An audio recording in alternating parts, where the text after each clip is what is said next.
Untuk mengetahui perkembangan kasus korupsi Tata Niaga Tima, kita sudah terhubung dengan jurnalis Kompas TV, Malaika Kridaman yang saat ini berada di Kejaksaan Agung Jakarta. Selamat siang Malaika, bagaimana perkembangan penyidikan kasus korupsi Tima di Kejaksaan Agung pasca penangkapan Henry Lee?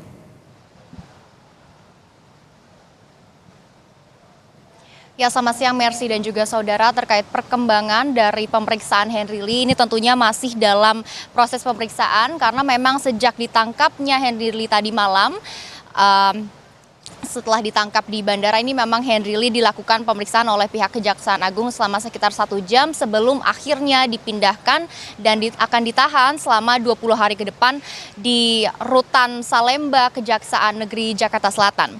Untuk kronologi penangkapannya, tadi malam Henry Lee ditangkap setelah dirinya tiba di Singapura, tepatnya di Terminal 2F Bandara Soekarno-Hatta, di mana memang ia menjadi tersangka dari kasus dugaan korupsi dan tindak pidana pencucian uang terkait pengelolaan timah di PT Timah Tbk. Dan berdasarkan keterangan dari Dirdik Jampitsus Kejagung Abdul Kohar di konferensi pers tadi malam, ini ia mengatakan bahwa pada tanggal 29 Februari ini Henry Lee sudah pernah diperiksa penyidik sebagai saksi, namun memang selama penyidikan berlangsung Henry Lee belum pernah memenuhi panggilan dari pihak Kejaksaan Agung.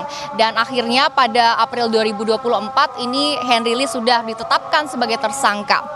Dan penangkapan Henry Lee sendiri ini terjadi setelah ia diam-diam kembali ke Indonesia karena memang paspornya sudah dicabut oleh pihak imigrasi dan karena izin tinggalnya di Singapura sudah akan berakhir tepatnya pada tanggal 27 November 2024. Dan penangkapan ini juga merupakan hasil kerjasama antara Direktorat Penyidikan Jampitsus dengan jajaran intelijen serta Atase Kejaksaan Republik Indonesia di Kedutaan Besar RI di Singapura. Terkait dari peran dari Henry Lee sendiri, ini ia memang diduga sebagai beneficiary owner PT TIN yang diduga secara sadar dan sengaja berperan aktif untuk melakukan kerjasama penyewaan peralatan peleburan timah antara PT Timah Tbk dan PT TIN yang juga diduga bersumber dari kegiatan penambangan timah ilegal yang merugikan negara sebesar 300 triliun.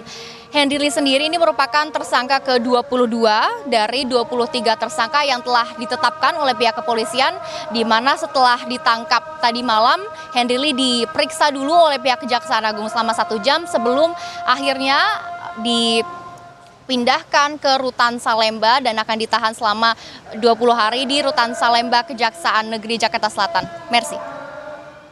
Terima kasih jurnalis Kompas TV Malaika Kridaman yang melaporkan langsung dari Kejaksaan Agung.